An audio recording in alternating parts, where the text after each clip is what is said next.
Mutual funds बच्चों के नाम पर म्यूचुअल फंड में कैसे कर सकते हैं निवेश, जानिए पूरा प्रोसेस। बच्चों के नाम पर आप आसानी से म्यूचुअल फंड में निवेश कर सकते हैं। हालांकि इससे होने वाली इनकम को माता पिता की इनकम में जोड़ा जाता है। म्यूचुअल फंड्स में बच्चों के नाम भी आसानी से आप निवेश कर सकते हैं।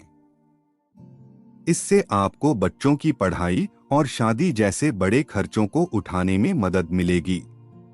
म्यूचुअल फंड्स की खास बात होती है कि इसके जरिए आप बिना समय दिए आसानी से बाजार में निवेश कर सकते हैं।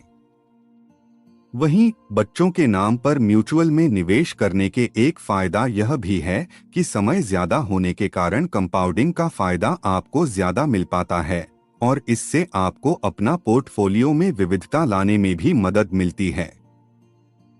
बच्चों के नाम पर म्यूचुअल फंड में निवेश करने का प्रोसेस। बच्चों के नाम पर आसानी से ऑफलाइन और ऑनलाइन तरीके से म्यूचुअल फंड में निवेश किया जा सकता है।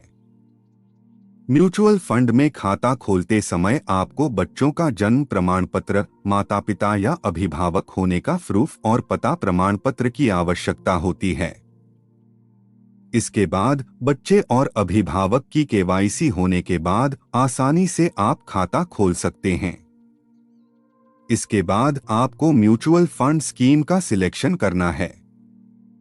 सिलेक्शन के समय हमेशा अपनी रिस्क प्रोफाइल, समय अवधि और फंड के प्रकार पर अवश्य ध्यान दें। अब आप पूंजी के जरिए निवेश कर सकते हैं। माता पिता को देना होता है child mutual fund tax. Income tax की धारा 64 के मुताबिक अगर बच्चे की 18 वर्ष की आयु पूरी होने पर म्यूचुअल फंड की बिक्री से कैपिटल गेन होता है तो उसे माता पिता या अभिभावक की इनकम में जोड़ा जाएगा और जैसे बच्चा 18 वर्ष से ज्यादा का हो जाता है तो म्यूचुअल फंड से होने वाली इनकम पर उसे टैक्स देना होगा। बता दें, अगर आप बच्चों के नाम पर निवेश कर रहे हैं तो म्यूचुअल फंड की बिक्री पर पैसा केवल बच्चे के ही बैंक खाते में क्रेडिट किया जाएगा। इस कारण निवेश के समय चाइल्ड बैंक अकाउंट होना जरूरी है।